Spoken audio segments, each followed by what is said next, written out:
అనగనక రేపల్లె అనే ఒక గ్రామం కలదు. అది పర్వతాల నడుమ ఉండేది. ఆ గ్రామం చుట్టూ పచ్చని మైదానాలు, లోయలు, చిన్న వాగులు, ఇంకా దూరంగా కనిపించే కొండలపై ఎప్పుడూ సగం మేఘాలే ఉంటాయి. ఆ ఊరిలో రామయ్య అనే గొర్రెల వ్యాపారి ఉండేవాడు. రామయ్యకు బంగారమ్మ అనే భార్య, రఘు అనే కొడుకు ఉండేవాడు. సుబ్బయ్య అనే మంచి స్నేహితుడు కూడా కలడు.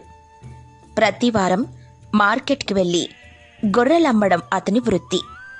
అతనికి 100కు పైగా గొర్రెలుండేవి.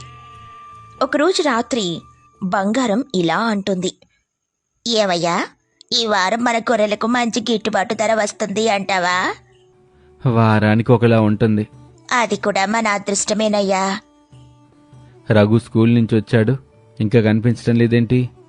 ఊర్లో ఎవరో ఒక ఆయన రాత్రిపూట పాఠాలు చెబుతున్నారు.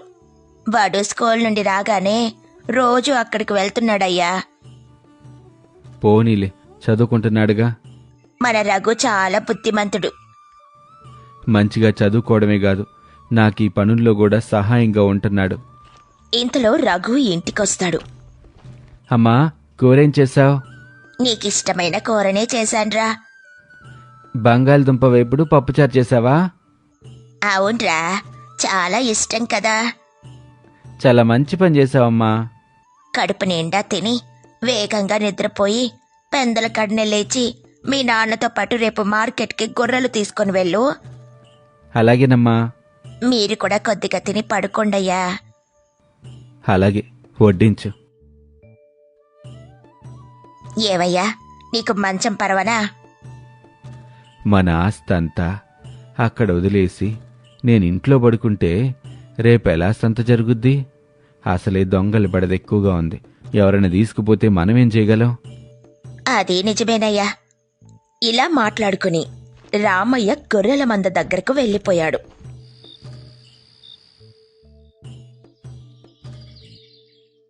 రఘు నిద్రలేచాడా? లేచాడయ్యా. గొర్రెలను బయటికి తీసుకొనొచ్చారా? మనం బయలుదేరదామా రఘు? అలాగే నాన్నా. ఇలా కొంత దూరం వెళ్తూ ఉండగా ఒక్కసారిగా అకస్మాత్తుగా ఆకాశంలో నల్లగా మేఘాలు, కారు మబ్బులు కమ్ముకున్నాయి. అది చూసి రామయ్యకు చాలా భయంగా ఉంది. కాని ఈరోజు మంచి గిట్టుబాటు ధర ఉంటుందని నమ్మకం కూడా ఉంది. రామయ్య, రఘు గొర్రెలను తీసుకుని వెళ్లడం చూసి సుబ్బయ్య ఇలా అంటున్నాడు, ఒరే రామయ్య, వాతావరణం బాగోలేదురా. ఇలాంటప్పుడు మీరు మార్కెట్కి వెళ్ళటం అంత సురక్షితం కాదు. వర్షం పడితేనే వ్యాపారం చురుగ్గా ఉంటుంది. పైగా రైతులకి చేతికి డబ్బులు వచ్చినప్పుడే గొర్రెలు కొనుక్కుంటారు.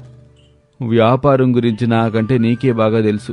అందులో అనుభవం ఉన్నవాడివి కాబట్టి నీ ఆలోచన ప్రకారమే చెయ్యి.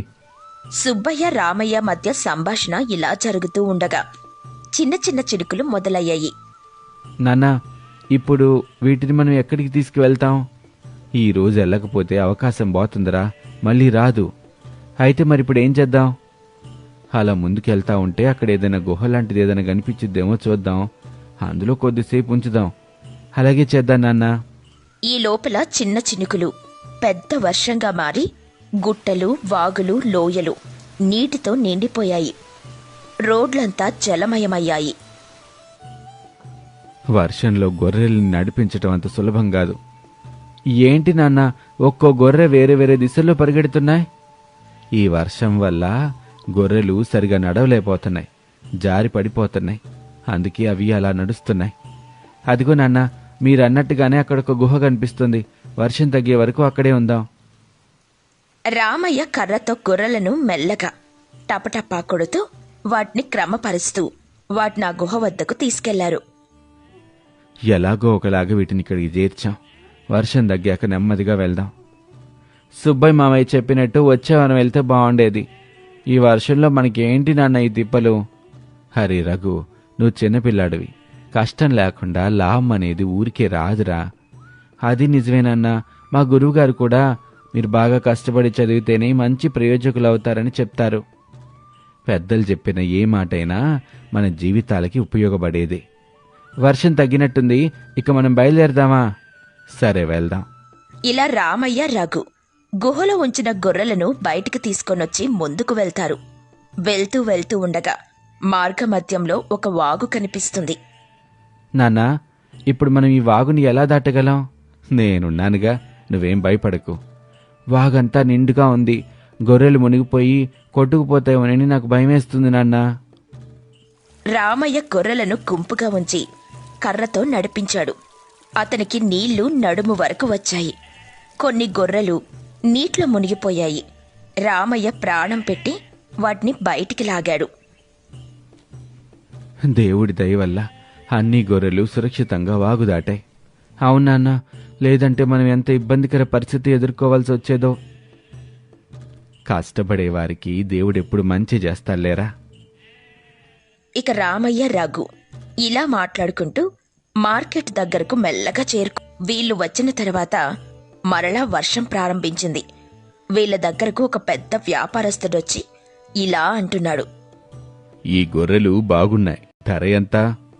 ఒక్కోటి 1000 రూపాయలు చొప్పునిచ్చి తీసుకెళ్ళండి అయ్యా. ఏంటి ధర మరీ ఎక్కువగా చెప్తున్నావు రామయ్య? నేను న్యాయంగానే చెప్పానయ్యా. ఈ వర్షంలో గొర్రెలు చాలా చౌకగా దొరుకుతున్నాయి. అదేంటయ్యా అలా మాట్లాడతారు? ఈ మధ్య వర్షాలు ఎక్కువగా కురుస్తున్నాయి. దానివల్ల గొర్రెలు తొందరగా జబ్బులు చేస్తాయి. ఇప్పటి వరకు అలా ఏమీ జరగలేదయ్యా. నాకు ఈ వ్యాపారమే జీవనాధారం. అంతా సవ్యంగా ఉంటే బానే ఉంటుంది. ఏదైనా అకస్మాత్తుగా సంభవిస్తే తట్టుకోలేం గదా. ఈ మాటలు విని రామయ్య ఇలా ఆలోచిస్తున్నాడు. ఒకవేళ ఈ వ్యాపారి వీటిని కొనుగోలు చేయకపోతే వర్షంలో బాగా తడిసి జబ్బులొస్తే మళ్ళీ నాకే నష్టం వస్తుంది. అందుకని కొంచెం ధర తగ్గించి ఇచ్చేద్దాం అని అనుకున్నాడు. మనం చెప్పిన దానికంటే కొంచెం తగ్గించముదన్నా. రాను రాను వర్షం ఎక్కువ అవుతుంది. అదే నేను ఆలోచిస్తున్నాన్రా. నాకేదో ఒక మాట చెప్పండి, లేదంటే వేరే దగ్గరికి వెళ్ళిపోతాను. మరెందుకయ్యా, ఒక గొర్రెకి 800 చొప్పున ఇవ్వండి. రామయ్య చెప్పిన దానికి అని నవ్వుకుంటూ ఇలా అంటున్నాడు. చాలా ఎక్కువ ధర తగ్గించావే. ఏంటయ్యా అలా అంటున్నారు? మరి కాకపోతే ఏమనాలి? చివరిగా మరో మాట అంటానయ్యా. ఏంటది? 700 రూపాయలు ఒక్కొక్క దానికి ఇచ్చి తీసుకెళ్ళండి అయ్యా. ఇంకెందుకులే, సరే తీసుకెళ్తాను. ఇలా ఎంతోసేపు రామయ్యకు వ్యాపారస్తుడికి మధ్య వర్షంలో బేరసారాలు జరిగి చివరికి గొర్రెలను అమ్మేశాడు. ఇంటికొస్తున్నప్పుడు దారిలో సుబ్బయ్య కనిపించి ఇలా అంటున్నాడు. ఏంటో రామయ్య, ముఖం అలా వెలిగిపోతుంది? వెళ్ళేప్పుడే చెప్పాను కదరా, గొర్రెలకి మంచి గిట్టుబాటు ధర వచ్చిందా? నేననుకున్న దానికంటే ఎక్కువకే అమ్మాను. వర్షంతో ఎంతో ఇబ్బందిని ఎదుర్కొంటూ వెళ్ళినందుకు మంచి లాభమే వచ్చిందిలే. నువ్వు నమ్మలేకపోతున్నావా? వర్షం చాలా బాగా పడుతుంది కదా, మార్కెట్ తక్కువ ఉంటుంది అనుకున్నా. అలా ఏం లేదురా. పోనీలేరా, మొత్తం అమ్మేసి చక్కగా ఇంటికి వచ్చేసావు. ఇప్పుడు సంతోషం. సరేరా, మళ్ళీ కలిసి మాట్లాడుకుందాం. ఉదయం వెళ్ళాం, మీ చెల్లి ఇంటి దగ్గర మా కోసం ఎదురు చూస్తా కంగారు పడుతుందో ఏమో. అయితే వెళ్ళిరండి. ఇలా రామయ్య, రఘు ఇంటికి చేరేసరికి రాత్రయింది. వీళ్ల కోసం గుమ్మం బయట బంగారమ్మ ఎదురు చూస్తోంది. ఏంటయ్యా, పొద్దుననగా వెళ్ళిన వారు ఇప్పటి వరకు ఇంటికి చేరనే లేదు? ఓ పని మీద బయటికి వెళ్ళాంగా, అంత తొందరగా రాలేం గదా. ఎంత భయం వేసిందో తెలుసా? అయినా ఇంత వర్షంలో వెళ్లడం మంచిది కాదు. అవును, కష్టం లేకుండా డబ్బూరికే రాదు బంగారమ్మ. అలా అని నేను అనడం లేదయ్యా. ఈరోజు మన గొర్రెలు మంచి లాభానికి వచ్చేలే. అవునా? ఇదిగో డబ్బులు. ఇప్పుడు నాకు చాలా సంతోషంగా ఉందయ్యా. ఈ కథలోని నీతేంటంటే, పల్లె జీవితం అంటే వర్షం, ఎండ, గాలి, చలి మధ్య కష్టపడి సంపాదించే జీవితం. వర్షంలో ప్రయాణం కష్టమే గాని ధైర్యం చేస్తే విజయమే. దీనిని బట్టి మనం తెలుసుకోవాల్సిందేంటంటే, ధైర్యం ఉంటేనే జీవితం గెలుస్తుంది.